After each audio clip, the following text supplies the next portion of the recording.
ప్రభునందు ప్రియ సోదరి సోదరులారా, తెలుగు ఆన్‌లైన్ బైబిల్ కాలేజీకి చేరివచ్చిన మీ అందరికీ ప్రభువును, రక్షకుడైన యేసుక్రీస్తు వారి కృపగల నామములో ప్రేమవందనాలు చెల్లిస్తున్నాం. ప్రియులారా, సంఖ్యాకాండం 11వ అధ్యాయాన్ని మనం ఈ సమయంలో ధ్యానం చేద్దాం. సంఖ్యాకాండం 11వ అధ్యాయం మొదటి 3 వచనాలు చదువుకుందాం. జనులు ఆయాసమును గూర్చి సనుగుచుండగా అది యెహోవాకు వినబడెను. యెహోవా దాని వినినప్పుడు ఆయన కోపము రగులుకొనెను. యెహోవా అగ్ని వారిలో రగులుకొని ఆ పాళెములోనొక కొనను దహింపసాగెను.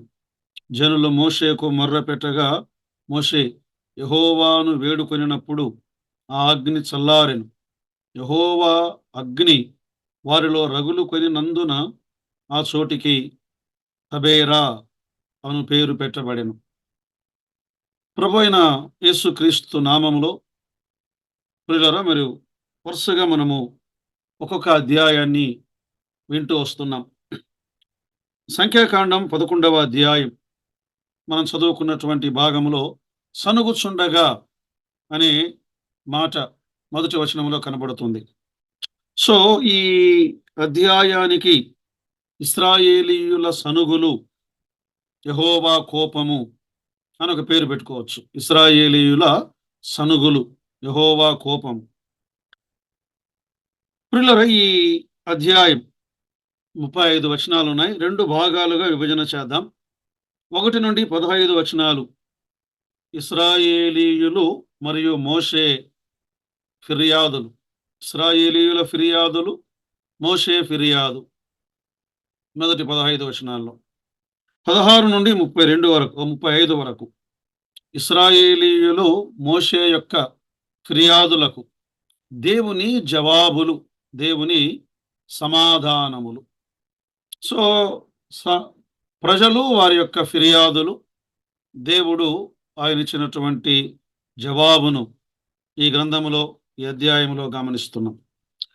దేవుడు ఇశ్రాయేలీయులను ఐగుప్తు చెర నుండి విడిపించి అద్భుతంగా ఆయన సముద్రమును 2 పాయలుగా చేసి ఆ ఎర్ర సముద్రములో ఇశ్రాయేలు సైన్యమును ఆయన ముంచివేసి వీరు ప్రయాణము చేస్తూ ఉండగా ఈ అరణ్యమంతటిలో వారికి ఆహారాన్ని అనుగ్రహిస్తూ ఉండగా అలా కొద్ది రోజులకు ఏమైనది అంటే వారు దేవుని సన్నిధిలో సనుగుట ప్రారంభించారు. దేవుని సన్నిధిలో సనుగుట. మనం ఈ అధ్యాయాన్ని గమనిస్తుండగా ఇశ్రాయేలు ప్రజల జీవితంలో వారి యొక్క పాపములు, వాటి ద్వారా కలిగినటువంటి నష్టము మనం చూడగలం. మంచిది ప్రియులారా, మనము ఆ భాగాలు 2 భాగాలు, ఆ తర్వాత మరికొన్ని విభాగాలుగా మనం ఆలోచన చేస్తూ ఈ 11వ అధ్యాయాన్ని ధ్యానం చేద్దాం. సో మొదటి 15 వచనాలు ఇశ్రాయేలీయులు మరియు మోషే యొక్క సనుగులు అనే మాటను గమనిస్తున్నాం, లేదా ఫిర్యాదులు. అందులో మొదటి 3 వచనాలు ఇశ్రాయేలీయుల యొక్క ఫిర్యాదు, వారి హృదయములో ఉన్నటువంటి ఫిర్యాదు. దేన్ని గూర్చి? మొదటి వచనం జనుల ఆయాసమును గూర్చి సనుగుచుండగా, మార్గమును గూర్చిన ఆయాసం. వారు ప్రయాణం చేస్తూ ఉండగా వారికి ఆయాసం కలిగింది కదా. వారు సనగుట అనేది దేవుని సన్నిధిలో ఒక పాపం కదా. వారు ప్రయాణం ప్రారంభమైన వెంటనే ప్రజలు వారు ఫిర్యాదు చేయడం ప్రారంభించారు కదా. దేవుడి ఎడల వారు ఎలాంటి వారుగా ఉన్నారు అంటే కృతజ్ఞత లేని వారుగా ఉన్నారు. ఇంకా మనము గమనిస్తే వారు ఎర్ర సముద్రము పాయలు కాకమునుపు సనిగారు.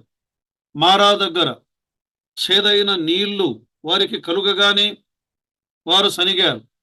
మాటి మాటికి వారు సనుగుతూనే ఉన్నారు. ఈ సనుగు అనేది నష్టాన్ని కలిగించేది.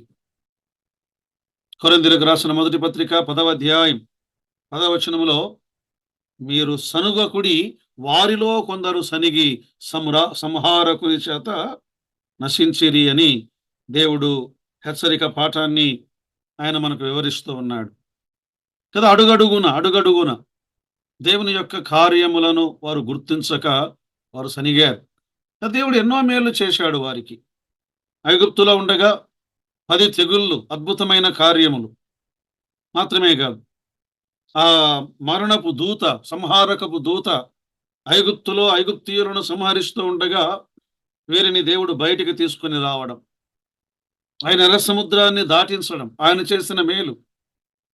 చేదైన మారా జలమును మధురముగా మార్చడం దేవుడు చేసినటువంటి మేలు.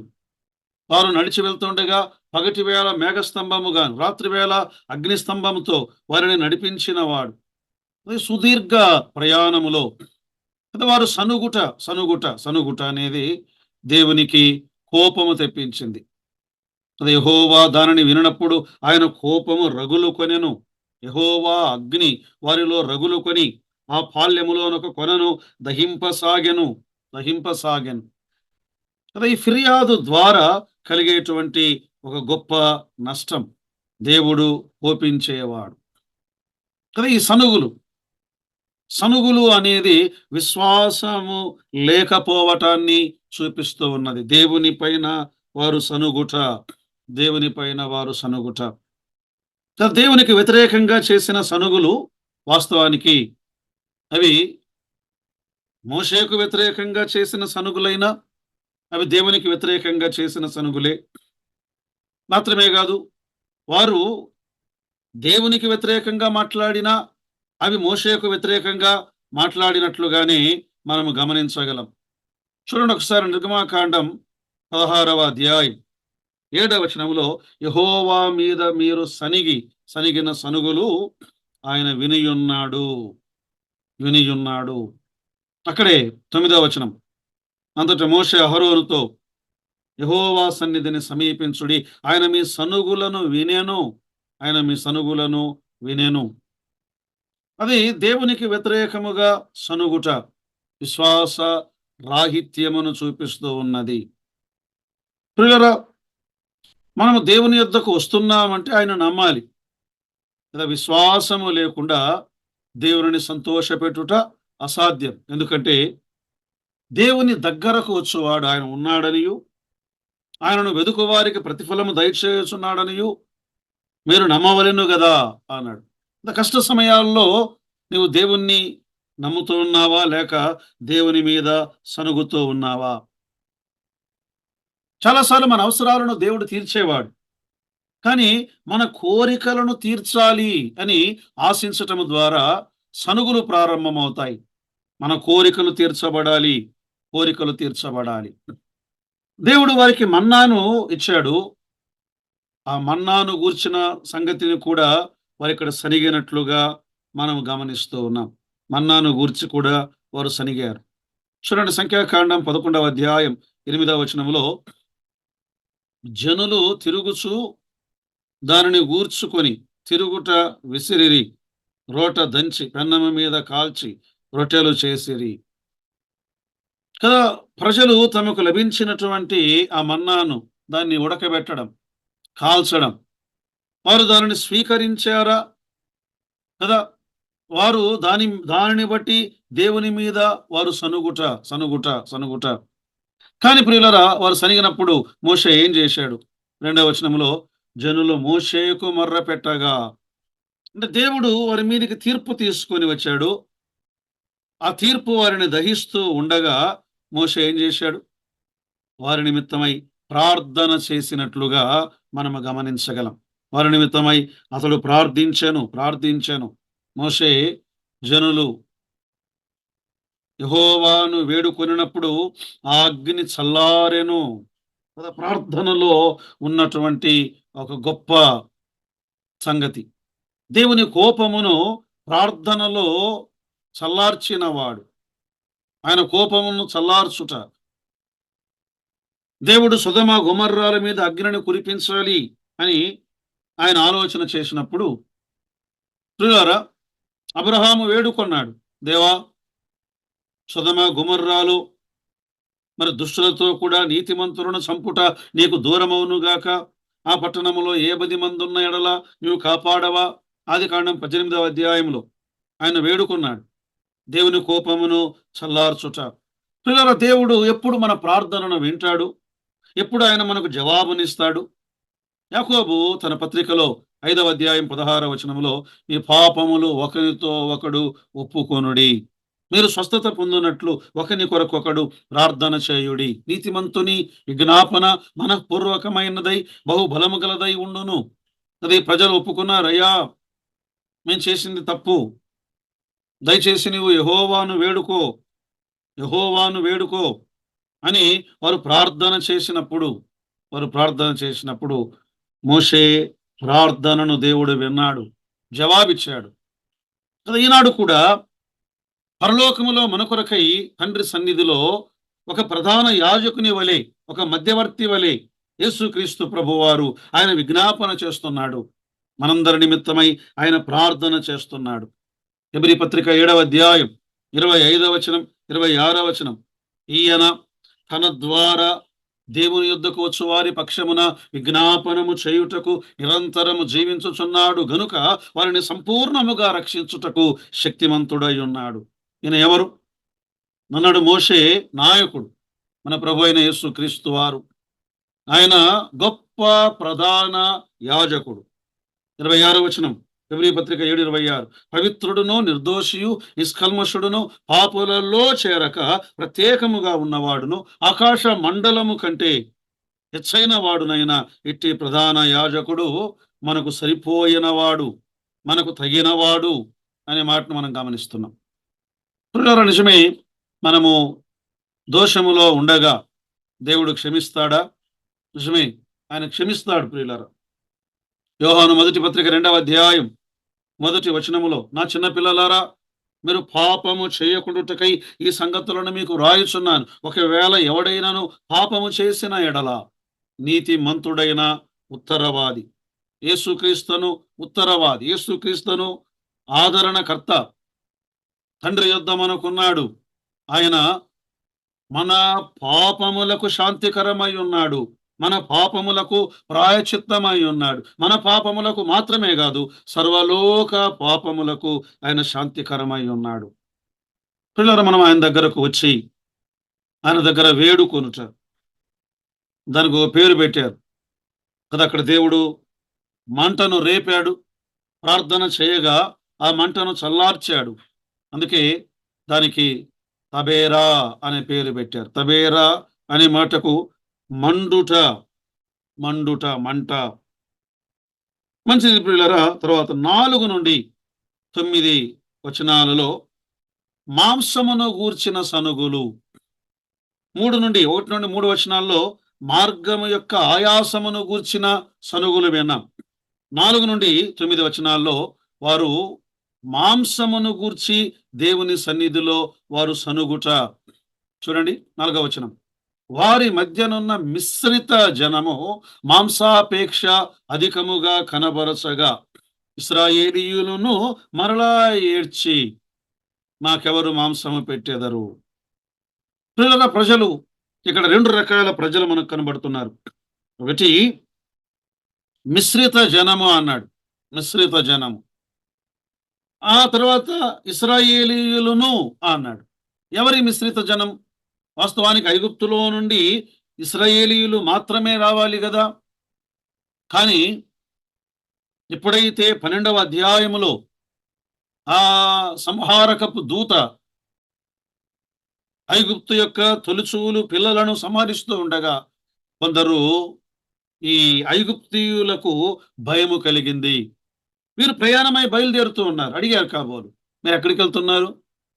మేము ఐగుప్తులో నుండి వెళ్ళిపోతున్నాము, మా దేవుడు మాకు వాగ్దాన దేశాన్ని ఇస్తున్నాడు, ఆ దేశానికి వెళ్ళిపోతున్నాం. ఈ మాట విన్నప్పుడు నిర్గమాకాండం 12వ అధ్యాయం 38వ వచనంలో, అనేకులైన అన్యజనుల సమూహమును, గొర్రెలు ఎద్దులు మొదలైన పశువుల గొప్ప మంద అంతయు వారితో కూడా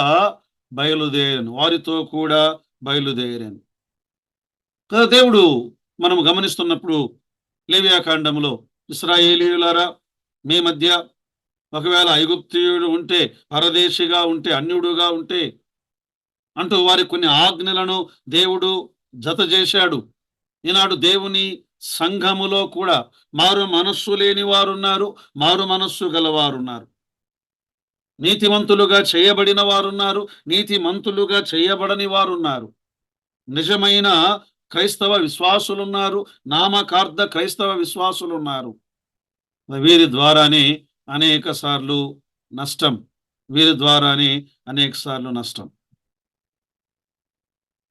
వారు ఏడుస్తూ ఉండగా వీరు ఏడ్చారు. వారు ఆశిస్తూ ఉండగా వీరు ఆశించారు. ఇదొక అంటు రోగము వలె దైవ గ్రంథములో మనం గమనిస్తూ ఉండగా కొరింథీ మొదటి పత్రిక 10వ అధ్యాయం 6వ వచనములో వారు ఆశించిన ప్రకారము మనము చెడ్డ వాటిని ఆశింపకుండానట్లు వారి ప్రభావం తప్పక మన మీద ఉంటుంది. అందుకే మనం ఏం చేయాలి? జాగ్రత్తగా ఉండాలి. ఈ అరణ్య యాత్రలో వారు మాంసమును గూర్చినటువంటి ఆయాసము. మాకు మాంసం ఎవరు పెట్టెదరు? వారిని గూర్చిన దేవుడు చేసిన ఈ గొప్ప కార్యములకు బదులుగా వారు వారి యొక్క తిన్న వాటిని జ్ఞాపకం వస్తున్నాయి. వారు ఐగుప్తులో 5వ వచనంలో మేము ఐగుప్తులో ఉచితముగా తినిన చేపలు, కీరకాయలు, దోసకాయలు, కూరాకులు, ఉల్లిపాయలు, తెల్లగడ్డలు జ్ఞాపకమునకు వచ్చుచున్నవి. ఈ ప్రియులారా, మనము నూతన సృష్టిగా చేయబడ్డాము. నూతన సృష్టిగా చేయబడ్డాము. అయితే పాత జీవితము మనలను ఇంకా వెంటాడుతూనే ఉన్నది అని మనం ఈ సంగతిని జ్ఞాపకం ఉంచుకోవాలి. రోమీయులకు రాసిన పత్రిక 6వ అధ్యాయం 6వ వచనములో ఏమనగా మనం ఇకను పాపమునకు దాసులము కాకుండానట్లు పాప శరీరము నిరర్థకము చేయబడినట్లు ఆయన కూడా సిలువ వేయబడెను కదా. పాప శరీరములో ఉన్నాము. ఈ శరీరములో పాత కోరికలు మనలను వెంటాడుతూనే ఉన్నాయి కదా. పాత జీవితం ఐగుప్తును ఇంకా మరచిపోలేదు. ఐగుప్తు ఆశలు వారిని వెంటాడుతూనే ఉన్నాయి. ఐగుప్తు ఆహారము వారికి ఇంకా జ్ఞాపకం వస్తూనే ఉన్నది. ప్రాచీన స్వభావం. అందుకే ఎఫెసీ పత్రిక 4వ అధ్యాయం 21, 22, 23 వచనాల్లో ఏమన్నాడు? కావున మునుపటి ప్రవర్తన విషయమైతే మోసకరమైన దురాశ వలన చెడిపోయిన మీ ప్రాచీన స్వభావమును, మీ ప్రాచీన పురుషుణ్ణి వదులుకోండి. పాత వాటిని మీరు వదులుకోండి అన్నాడు కదా. ఈ ప్రాచీనమైనవి అన్నాడు. వారికి ఈ ఉల్లిపాయలు, రకరకాల ఆహార పదార్థాలు, అవన్నీ ఐగుప్తు ఆకర్షణలు వారికి జ్ఞాపకము వస్తున్నాయి. ఈనాడు ప్రభువు నమ్మిన వారిలో ఈ శరీర కార్యములు ఉన్నాయి. గలతీ పత్రిక 5వ అధ్యాయములో చెప్పాడు. ఈ శరీర సంబంధమైనటువంటి కార్యములు అవి పోరాడుతూ ఉన్నాయి కదా. వాటిని మనం అలాగే విడిచిపెడితే, అలాగే వదిలేస్తే ఏమవుతుంది అంటే అది నిండిపోయి మన ప్రయాణమును ఆటంకపరిచేవిగా ఉన్నాయి. ఆఖరికి వీరు కడుపును ప్రేమిస్తున్నారు.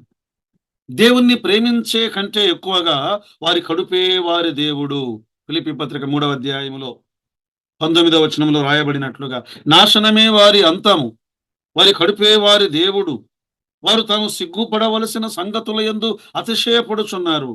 భూ సంబంధమైన వాటి యందే మనస్సు నుంచుచున్నారు. ప్రియులారా, ఆలోచన చేయండి. ఈ పాపము అంటూ వ్యాధి వంటిది. మిశ్రిత జనము ఏడవగానే ఇశ్రాయేలు జనము ఏడ్చుట, అది దాన్ని అదుపు చేయకపోతే అది అలాగే వ్యాపిస్తూ ఉంటుంది. ఈ ఫిర్యాదులు, ఒకరు ఫిర్యాదు చేస్తూ ఉండగా మరొకరు దేవుని మీద, దేవుని నాయకుని మీద వారు ఫిర్యాదు చేస్తూనే ఉన్నారు. ఇంకొక మాట కూడా అన్నారు. వారు ఏమన్నారు? 6వ వచనంలో ఈ మన్నా కాక మా కన్నుల ఎదుట మరేమీ లేదు. మరి ఇంకేం కావాలి? అపవాది చాలాసార్లు మనకు ఈ లోకములోని అందమైన ఆకర్షణలను చూపించి ఇవేనా ఇంకా ఉన్నాయి అని ఈ పై వాటి ద్వారా అపవాది మనలను మోసపరిచేవాడుగా ఉన్నాడు కదా. మన్నా ఒక శ్రేష్టమైనటువంటి ఆహారాన్ని వారు వద్దంటున్నారు. అసలు ఈ మన్నాను గురించిన వర్ణన ఒకసారి మీరు ఆలోచన చేయండి. 7వ వచనములో ఆ మన్నా కొత్తిమీర గింజవలే ఉన్నది అన్నాడు. అది కొత్తిమీర గింజవలే ఉన్నది. 6వ వచనములో ఆ కన్నుల ఎదుట మన్నా విస్తారముగా కనబడుతుంది. 7వ వచనములో అది కొత్తిమీర గింజవలే ఉన్నది. 7వ వచనములో అది బోలము వలె ఉన్నది.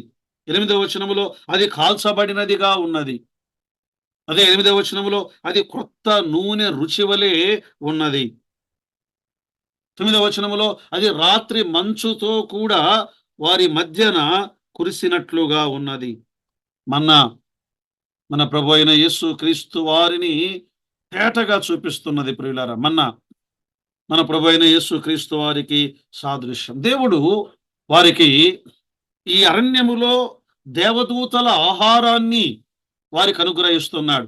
దేవదూతల ఆహారం, దేవదూతల ఆహారం. కానీ ఈ దేవదూతల ఆహారమును వారు వద్దంటున్నారు. మాత్రమే కదండి, వాగ్దాన దేశానికి వెళ్ళిన తరువాత ఏమిస్తున్నాడు అక్కడ?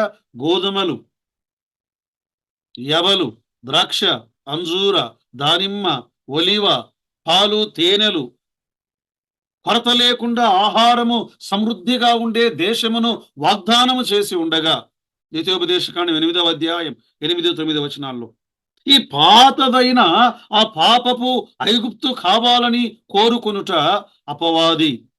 ఈ లోకపు ఆకర్షణను వాడు చూపించేవాడు. అందుకొరకే హెబ్రీ పత్రిక 11వ అధ్యాయం 24, 25 వచనాల్లో ఈ అల్పకాల పాప భోగము మోషేను ఆకర్షించలేదు. ఈ అల్పకాల పాప భోగము కంటే దేవుని ప్రజలతో శ్రమ అనుభవించట మేలు అని మోషే తీర్మానం చేశాడు. మన ముందు రెండు ఉన్నాయి. ఆనాడు ఇశ్రాయేలీయుల ప్రజల ముందు వెనుక వెళ్తే ఐగుప్తు ఉన్నది, ముందుకు వెళ్తే వాగ్దాన దేశం ఉన్నది. ఏది కావాలి? ఈనాడు ప్రభు అయిన యేసుక్రీస్తును అంగీకరించిన వారు కూడా ఇద్దరు యజమానులు ఉన్నారు. సిరియా దేవుడా, లోకమా దేవుడా, మీరు సిరికిని దేవునికిని దాసులుగా ఉండనేరరు, ఇద్దరు యజమానులను మీరు సేవించలేరు అని యేసు ప్రభువారు చాలా స్పష్టంగా ఆయన సెలవిచ్చాడు. మత్తయి సువార్త 6వ అధ్యాయం 24వ వచనంలో నీ జీవితంలో అపవాది చూపించే ఈ నకిలీ ఆనందాలలో ఏదైనా నిన్ను ఆకర్షిస్తూ ఉన్నదా? ఈ లోకపు ఆకర్షణలు.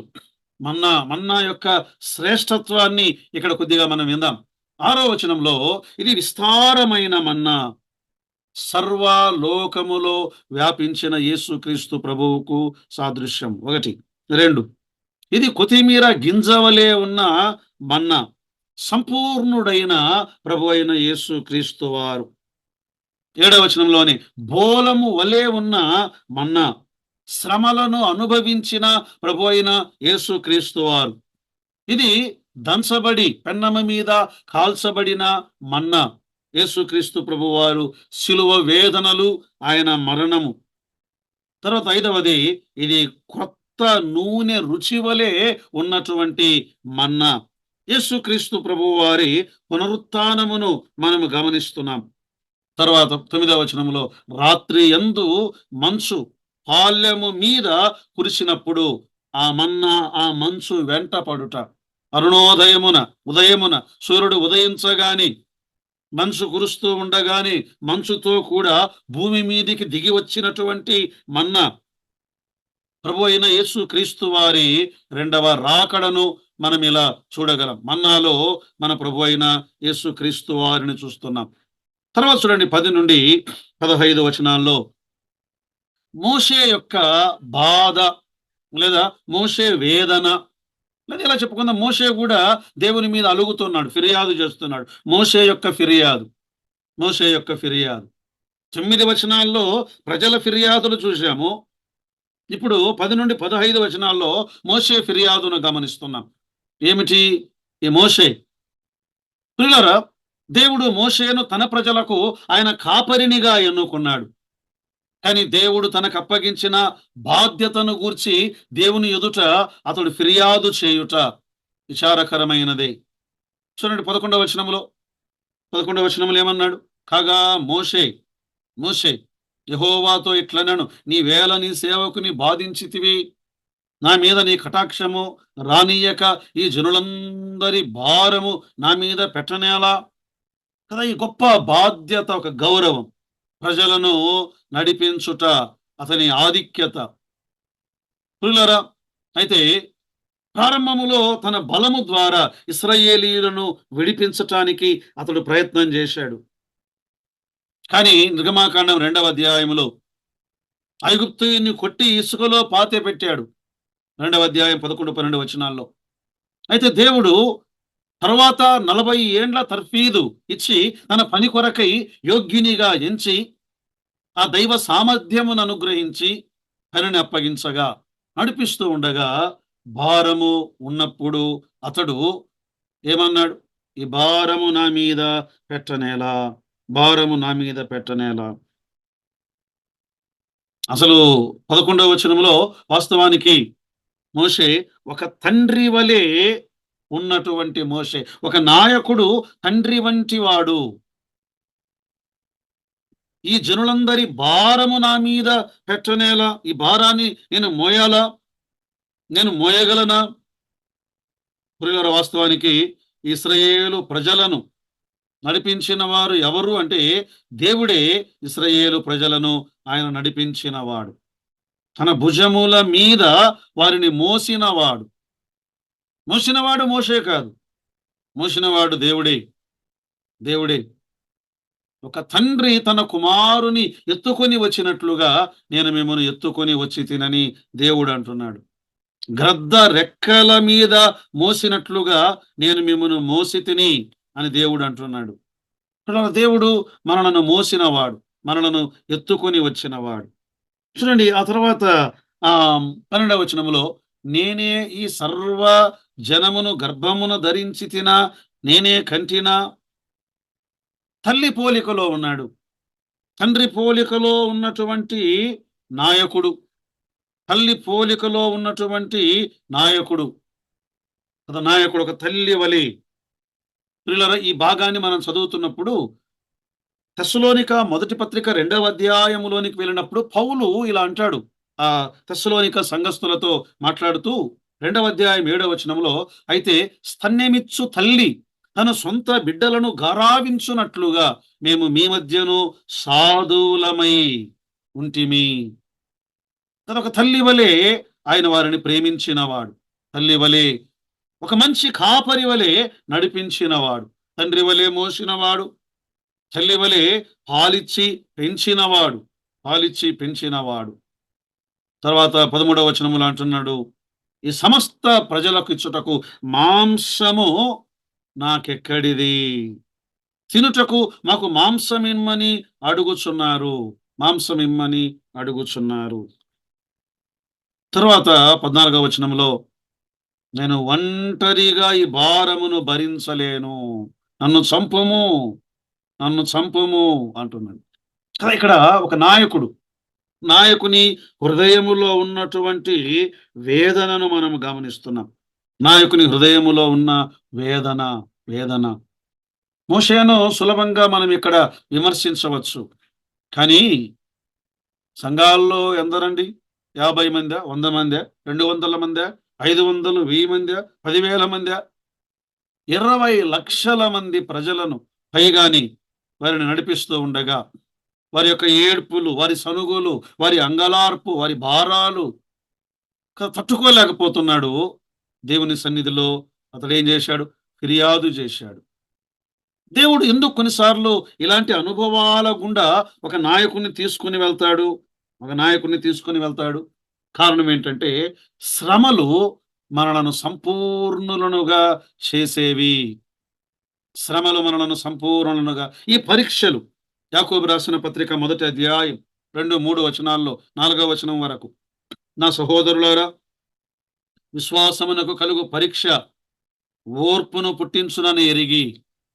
మోషే ఇంకా సాత్వికాన్ని నేర్చుకోవాలి, ఇంకా దేవుని పైన ఆధారపడుట నేర్చుకోవాలి. ఒక నాయకుడు దేవుని పైన ఆనుకొనుట నేర్చుకోవాలి. 4వ వచనం 3వ వచనంలో, మీరు సంపూర్ణులను అనునాంగులను ఏ విషయములోనైనను కొదువలేని వారునై ఉండునట్లు ఓర్పు తన క్రియను కొనసాగింప నీయుడి. మోషే ఓర్పు నేర్చుకో. దేవుడు మోషేకు అనేకమైన పాఠాలు నేర్పుతున్నాడు. కానీ ఇక్కడ మరొక పాఠం ఉన్నది. ఒక్క నాయకుడే భారమును భరించుట అనేది దైవ గ్రంథమైన బైబిల్ అంగీకరించదు ప్రియులారా.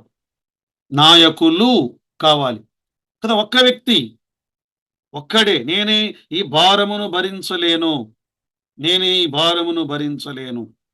అసలు వీరు నిర్గమాకాండం 18వ అధ్యాయములో వారు ఇంకా మోయాబు అరణ్యములో వారు దాటి వస్తుండగానే మోషే మామ ఇత్రో మోషేకు ఒక సలహా ఇచ్చాడు.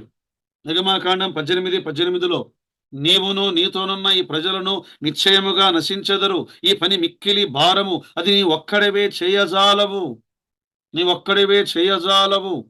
దేవుని పనిలో పనివారు కావాలి. అందుకే దేవుడు 12 మందిని ఎన్నుకున్నాడు అపోస్తులను. వారు చాలలేదు. ఆ తరువాత పరిచారకులను 7 మందిని ఆయన అపోస్తుల కార్యం 6వ అధ్యాయములో ఎన్నుకున్నాడు. సంఘములో పెద్దలు అనే ఆ మాటను గమనిస్తున్నాం. సంఘములో పెద్దలు అంటే కలిసి దేవుని పని చేయవలసిన వారు. అప్పుడు దేవుని పని చక్కగా ఉంటుంది.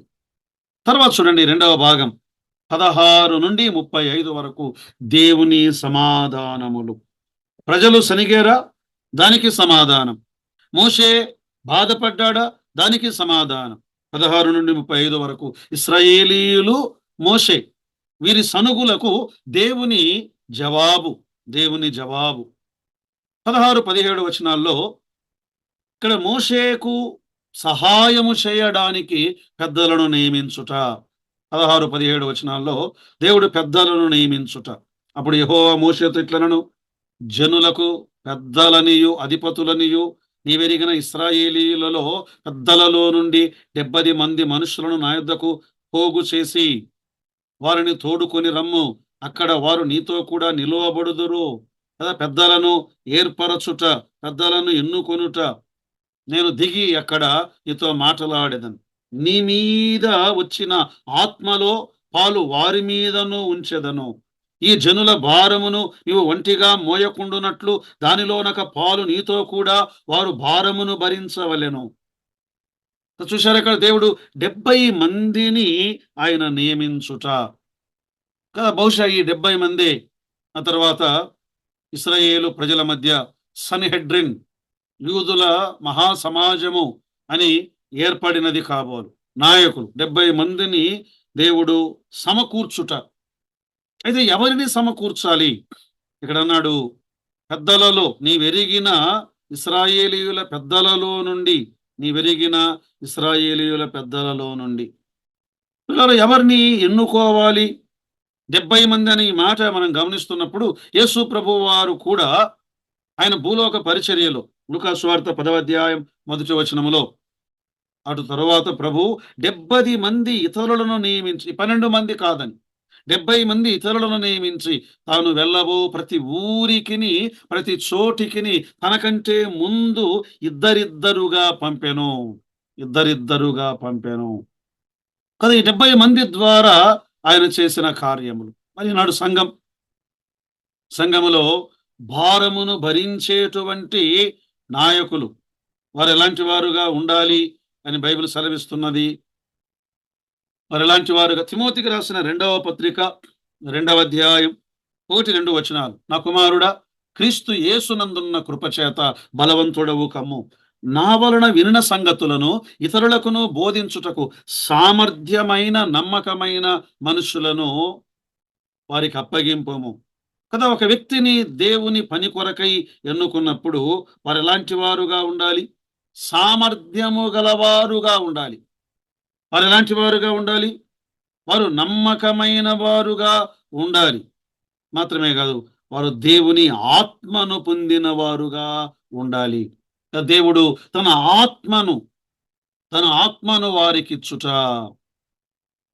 కొరింథీ మొదటి పత్రిక 2:12లో ఈనాడు యేసు ప్రభుని అంగీకరించిన మనం దేవుని వలన మనకు దయచేయబడిన వాటిని తెలుసుకొనుటకై మనము లౌకికాత్మను గాక దేవుని యొద్ద నుండి వచ్చు ఆత్మను పొంది ఉన్నాము.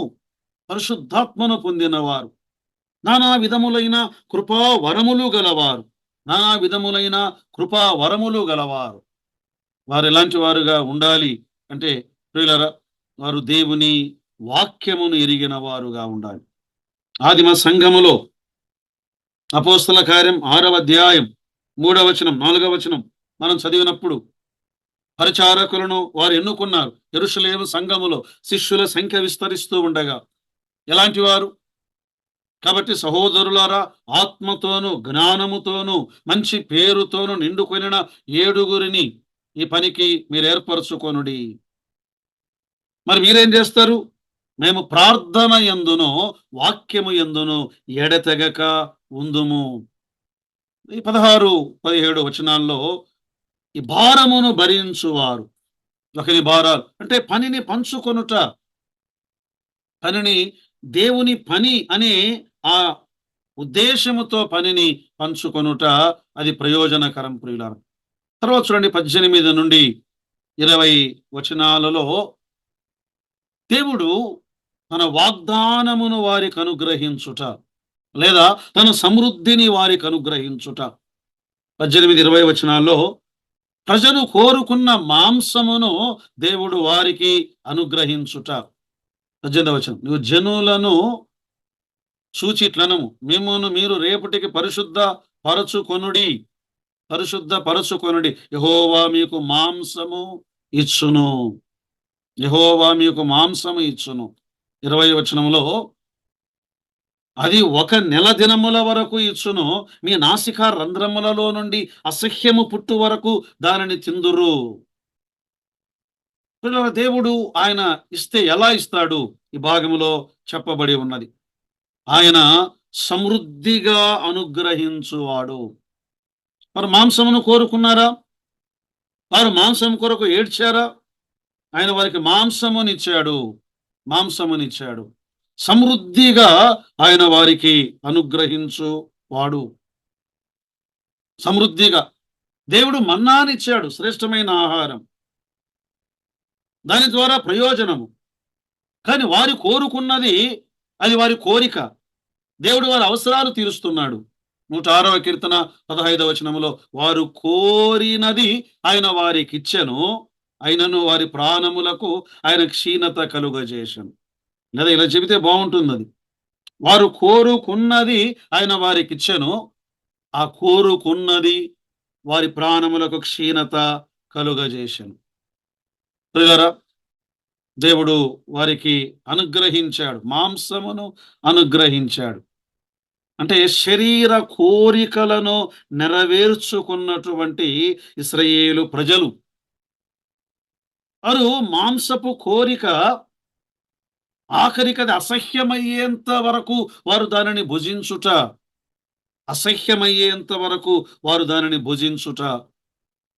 ప్రియులారా, అసలు వారు ఏం చేశారు?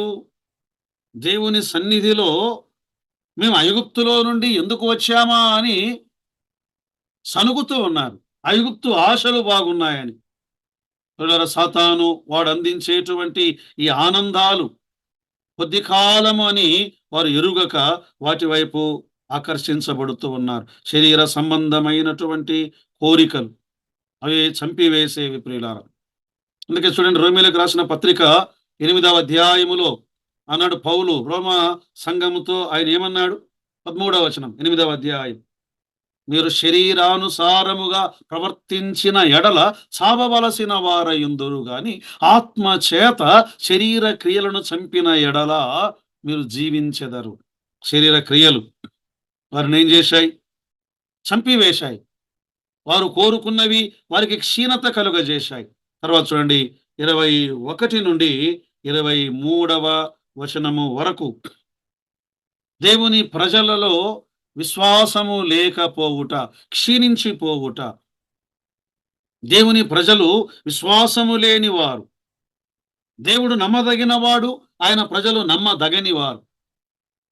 ఇక్కడ ఏమన్నాడు? అందుకు మోషే, నేను ఈ జనుల మధ్య ఉన్నాను, వారు 6 లక్షల పాదాచారులు, వారు నెల దినములు తినుటకు వారికి మాంసం ఇచ్చేదని చెప్పితివి, వారు తృప్తిగా తినున్నట్లు వారి నిమిత్తము గొర్రెలను పశువులను చంపవలెనా? వారికి ఇంకా ఏమి ఇవ్వాలి? వారి నిమిత్తము నేను ఏం చేయాలి? వారు 6,00,000 మంది ఉన్నారు ప్రభువా. వారిని ఎలా నేను తృప్తిపరచగలను? వారికి ఎలా నేను ఇవ్వగలను? ప్రియులారా, దేవుని ప్రజలకు ఆహారమిచ్చుట అనేది దేవుని పని. మోషే కాదు. వారిని ఐగుప్తులో నుండి విడిపించింది మోషే కాదు. ఎర్ర సముద్రమును చీల్చినది మోషే కాదు. ప్రజలకు ఆహారమిచ్చుట అది దేవుని పని, దేవుని పని. అక్కడ యేసుక్రీస్తు ప్రభువారు భూలోకంలో ఉండగా, ఆయన బోధిస్తూ ఉండగా 5,000 మంది పురుషులు, 5,000 మంది స్త్రీలు ఉండవచ్చు, పిల్లలు ఉండవచ్చు. 5 రొట్టెలు, 2 చిన్న చేపలు. ప్రభువా, ఇవి ఎంత అన్నారు శిష్యులు. యోహాను సువార్త 6వ అధ్యాయం 5-13 వచనాల్లో. ప్రియులారా, దేవుడు ఏం చేశాడు? వాటిని విరిచి ఆశీర్వదించి, వాటిని విరిచి ఆశీర్వదించి, ఈ శిష్యులేమో లెక్క కడుతున్నారు. ప్రభువా, మీరందరికీ భోజనం పెట్టాలంటే 200 దేనారాలు కావాలి. మేము ఎక్కడి నుండి తేగలము? వారందరూ సంతృప్తిగా తినగా ఈ 5 రొట్టెలు 2 చేపలు 12 గంపలను వారు ఎత్తిరి. దేవుని సామర్థ్యమును ప్రశ్నించగలరా? నీలో నాలో విశ్వాసము లేనప్పుడే దేవుని సామర్థ్యమును మనం ప్రశ్నిస్తూ ఉంటాం. విశ్వాసము లేనప్పుడే దేవుని అద్భుతాలను హృదయపూర్వకముగా మనము ధ్యానించాలి. 77వ కీర్తన 10-12 వచనాల్లో దావీదు అన్నాడు, నీ కార్యములన్నిటిని గూర్చి, నీ కార్యములను నన్ను ఆలోచించి ధ్యానించుచుండగా. దావీదులో విశ్వాసాన్ని దేవుడు పెంచాడు. ఈ పాడైనటువంటి ఎడారిలో, అరణ్యములో ఎవరు పెడతారు? అప్పుడు 23వ వచనంలో దేవుడు అన్నాడు, అందుకు యెహోవా మోషేతో ఇట్లన్నాడు, యెహోవా బాహుబలము తక్కువైనదా? నా మాట నీ ఎడల నెరవేరునో లేదో చూడుడి. దేవునికి అసాధ్యమైనది ఏదైనా ఉన్నదా అన్నాడు. అబ్రహాముతో, శారాతో దేవుడు అన్నాడు కదా, యెహోవాకు అసాధ్యమైనది ఏదైనా ఉన్నదా? దేవునికి అసాధ్యమైనది ఏదీ లేదు ప్రియులారా. ఆయన చెప్పిన మాటలను ఆయన నెరవేర్చువాడు. ఆయన తన కార్యములను జరిగించువాడు. మనుషులకు అసాధ్యమే, దేవునికి అసాధ్యమైనది ఏదీ లేదు. ఆయన మాట ఇచ్చాడా? మాట తప్పని వాడు. ఆకాశము భూమి గతించినను ఆయన మాట ఏమాత్రమునో గతింపవు. దేవుడు ఆహారం ఇచ్చువాడు. తర్వాత చూడండి, 24-30 వరకు అసూయ అనేటువంటి మరొక పాపం. అంటే 70 మంది పెద్దల మీదకి దేవుని ఆత్మ దిగి వచ్చుట. 24-25 వచనాల్లో. 24లో 70 మంది మనుషులను గుడారము చుట్టూ నిలవబెట్టగా యెహోవా మేఘములో దిగి అతనితో మాటలాడి అతని మీద వచ్చిన ఆత్మలో పాలు 70 మంది పెద్దల మీద ఉంచెను. దేవుడు ఆయన ఇచ్చేటువంటి వరములు ఎలాంటివి? యాకోబు పత్రిక 1వ అధ్యాయం 17వ వచనంలో, ప్రతి శ్రేష్టమైన ఈవి, సంపూర్ణమైన ప్రతి వరము పరసంబంధమైనదై జ్యోతిర్మయుడగు తండ్రి యొద్ద నుండి వచ్చును.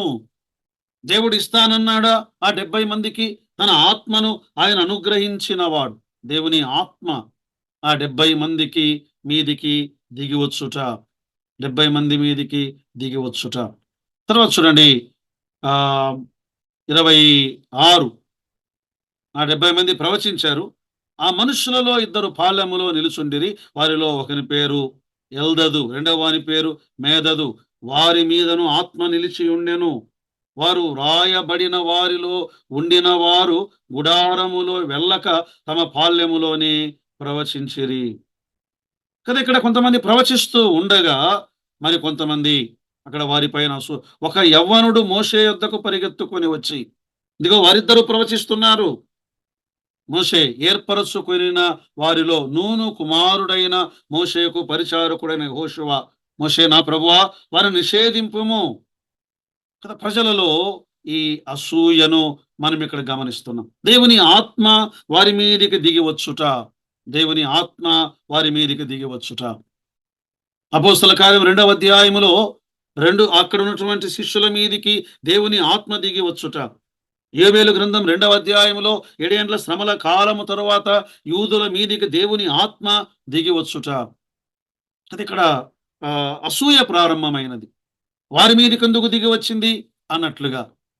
అందుకే పౌలు అన్నాడు ఫిలిప్పీ పత్రిక 1 అధ్యాయం 15-18 వచనాల్లో, కొందరు అసూయ చేతను, కలహ బుద్ధి చేతను, మరికొందరు మంచి బుద్ధి చేతను క్రీస్తును ప్రకటించుచున్నారు. వారైతే నా బంధకములతో కూడా నా శ్రమలకు తోడు చేయుచున్నారు. శుద్ధ మనస్సుతో కాక కక్షతో క్రీస్తును ప్రకటించుచున్నారు. ఆఖరికి అన్నాడు ఇలా, అయిననేమి మిష చేతనే గాని సత్యము చేతనే గాని ఏ విధము చేతనైనను క్రీస్తు ప్రకటింపబడుచున్నాడు, నేను సంతోషించుచున్నాను. కదా ఇక్కడ ప్రజల మధ్య ఉన్నటువంటి అసూయ కదా, వీరే ప్రకటించాలి, వారెలా ప్రకటిస్తారు అని ఒకరి మీద ఒకరు నిందలు వేసుకుంటూ ఉన్నారు. తర్వాత చూడండి, ఆఖరి భాగాన్ని మనం గమనిద్దాం. 31-35 వచనం వరకు, దేవుడు ఇశ్రాయేలీయులకు పూరేళ్లను అనుగ్రహించుట, మాంసమును అనుగ్రహించుట, పూరేళ్ళు కదా. ఈ ప్రజలు ఆయనకు కృతజ్ఞత చెప్పడానికి బదులుగా దేవుడు మాంసమును ఇచ్చినప్పుడు ఇంకా దేవుని మీద వారు తిరగబడుట. 31 వచనం, తరువాత యెహోవా సన్నిధి నుండి ఒక గాలి బయలుదేరి సముద్రము నుండి పూరేళ్లను రప్పించి పాళ్యము చుట్టూ ఈ ప్రక్కను ఆ ప్రక్కను దిన ప్రయాణమంత దూరము వరకు భూమి మీద 2 మూరల ఎత్తు వాటిని పడజేశాను. ఇంకా ఆలోచన చేయండి, ఒక దిన ప్రయాణం ఎన్ని కిలోమీటర్లు? ఒక రోజు ఒక వ్యక్తి ప్రయాణం చేయగలడు అన్ని కిలోమీటర్ల దూరము 2 మూరల ఎత్తు పూరేళ్లను దేవుడు ఆయన వారికి కుమ్మరించుట. దేవుడు ఆయన ఇస్తే ఎలా ఇస్తాడు? ఆయన సమృద్ధిగా అనుగ్రహించేవాడు, కొంచెము కొంచెం అనుగ్రహించేవాడు కాదు ఆయన, సమృద్ధిగా. దీన్నే 78వ కీర్తనలో కీర్తనాకారుడు అన్నాడు, ఏమన్నాడు? ధూళి అంత విస్తారముగా మాంసము, 27వ వచనములో, సముద్రపు ఇసుకరేణవులంత విస్తారముగా రెక్కలు గల పిట్టలను ఆయన కురిపించెను, వారు కడుపారా తినిరి. ఆయన పూరేలను రప్పించాడు వారి కొరకు, వారు కడుపారా తినిరి అనే మాట గమనిస్తున్నాం. చూడండి 32, కావున ఆ దినమంతయు ఆ రాత్రి అంతయు మరుసటి దినమంతయు లేచి ఆ పూరేళ్లను కూర్చుకొని చుండిరి, పూరోళ్లను కూర్చుకొని చుండిరి. ఇశ్రాయేలీయులు పూరేళ్లను కూర్చుకున్నారు, మన్నాను కూర్చుకున్నారు. దేవుడు అన్నాడు, మీరు ఏ రోజుకు ఆ రోజు ఆహారాన్ని కలిగి ఉండండి, మీరు కూర్చుకొనవద్దు, మీరు కూర్చుకొనవద్దు కదా. మీరు కూర్చుకొనుట అనేది దేవుని సన్నిధిలో అది పాపముగా ఆయన భావించాడు. అంటే అర్థమేమి? రేపు దేవుడు ఇస్తాడో లేదో అని దేవుని మీద ఒక అపనమ్మకమును కలిగించేటువంటి విషయం ఇది. దేవుని మీద ఒక అపనమ్మకాన్ని కలిగించేటువంటి విషయం. రేపు రేపు రేపు రేపు అందుకే మత్తయి సువార్త 6వ అధ్యాయములో దేవుడు చాలా తేటగా చెప్పాడు. 20వ వచనం చూడండి, ఏమన్నాడు ఆయన? పరలోకమందు మీ కొరకు ధనమును కూర్చుకొనుడి. ఇక్కడ కాదు. మనకు ఇంకొక అనుమానం ఏంటి? రేపెలా? రేపేంటి? రేపుడు ఆహారం ఇవ్వగలడా దేవుడు? దేవుని మీద అనుమానం. మత్తయి సువార్త 6వ అధ్యాయం 34లో, రేపటిని గూర్చి చింతపడకుడి, రేపటి దినము దాని సంగతులను గూర్చి చింతించును, ఏ నాటికీడు ఆనాటికి చాలును. దేవుడు మనకు కావలసిన సమృద్ధిని ఆయన అనుగ్రహించేవాడు. దేవుని పైన మనం ఆధారపడాలి. అయితే ఇక్కడ ఏమైందండి? వారు ఎప్పుడైతే ఇలా కూర్చుకోవడం ప్రారంభించారో, 34వ వచనం 35వ వచనం, మాంసాపేక్ష గలవారిని జనులు అక్కడ పాతి పెట్టినందున ఆ స్థలమునకు కిబ్రోత్ హత్తావా అని పేరు పెట్టబడింది. కిబ్రోత్ హత్తావా అంటే దురాశ, దురాశ. అక్కడ పాతి పెట్టారు జనులను, వారు అనేక మంది చనిపోయారు. కిబ్రోత్ హత్తావా, అత్యాశ, అత్యాశతో కూడినటువంటి సమాధులు కదా. ఇక కూర్చుకుంటున్నారు, దొరుకుతుందా లేదా రేపటికి, దొరుకుతుందా లేదా రేపటికి అన్నంత ఆతృతతో ఆ మాంసమును కూర్చుకుంటున్నారు, శిక్షను అనుభవించారు. ప్రియులారా, మనం ఈ లోక యాత్రలో ఉండగా అవసరాలు ఉన్నాయి. మన యొక్క అవసరాల నిమిత్తమై అనారోగ్య పరిస్థితులు ఉన్నాయి, ఆహార అవసరత ఉన్నది. ఎన్నో అవసరతలున్నాయి, చింతలున్నాయి. ఫిలిప్పి పత్రిక 4:6లో అన్నాడు, దేని గూర్చియు చింతపడకుడి గాని ప్రతి విషయములోను ప్రార్థన విజ్ఞాపనముల చేత మీ విన్నపములను దేవునికి తెలియజేయుడి. దేవునికి తెలియజేయాలి. సనుగులు సంశయములు లేని వారుగా ఉండాలి. ప్రతి విషయములో దేవునికి కృతజ్ఞతాస్తుతులు చెల్లించాలి. ఆనాడు వారు ఆశించినట్లుగా మనం ఈనాడు ఆశించి మనము మరణమునకు పాత్రులము కాకూడదు. చూడండి, కిబ్రోత్ హత్తావా ఆ ప్రదేశానికి కిబ్రోత్ హత్తావా అంటే కోరికల యొక్క సమాధి, ఆశల యొక్క సమాధి. దేవుడు పరలోకము నుండి ఒక నిజమైన ఆహారం, జీవాహారమైన యేసుక్రీస్తును అనుగ్రహించాడు. ఆ అరణ్యములో మన్నా దేవుడు ఏర్పాటు చేయగా వారు ఈ లోక సంబంధమైన మాంసమును ఆశించారు. ప్రియులారా, ప్రభువు మనకు జీవాహారము, ఆయనను భుజించి, ఆయనను సేవించి, ఆయనను ధ్యానించి తృప్తి కలిగి పరసంబంధమైన వాటి చేత నింపబడి ఈ భూసంబంధమైన వాటిని మనం విసర్జించి ఈ లోక యాత్రంతటిలో పరలోకము నుండి అనుగ్రహించబడిన జీవాహారమైన పరలోకపు మన్నాతో తృప్తిపడి ఈ అరణ్య యాత్రలో సాగి వెళ్ళటానికి పరిశుద్ధాత్మ దేవుడు మనకు కృపను సహాయమును దయచేయునుగాక. ఆమేన్.